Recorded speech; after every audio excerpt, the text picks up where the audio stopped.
നിങ്ങൾ യഥാർത്ഥമായി വീണ്ടും ജനിച്ചിട്ടുണ്ടോ? വളരെ അടിയന്തരമായി നാം ഓരോരുത്തരും പരിശോധിക്കേണ്ട ഒരു കാര്യമാണ്.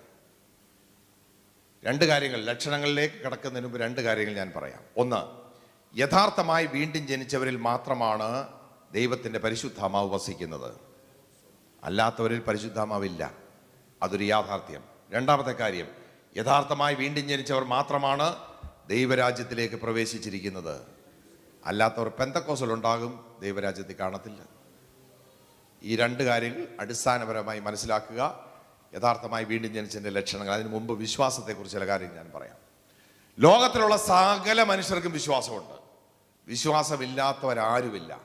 ചിലർ ദൈവം ഉണ്ടെന്ന് വിശ്വസിക്കുന്നു, ചിലർ ദൈവം ഇല്ല എന്ന് വിശ്വസിക്കുന്നു. അതാണ് അവരുടെ വിശ്വാസം. അപ്പം എന്തെങ്കിലുമൊക്കെ വിശ്വസിക്കുന്നവരാണ് എല്ലാവരും. പക്ഷെ നമ്മൾ മാത്രമാണ് വിശ്വാസികളെന്ന പേരിൽ അറിയപ്പെടുന്നത്. എന്തുകൊണ്ടായിരിക്കാം അത്? എന്തുകൊണ്ടായിരിക്കാം?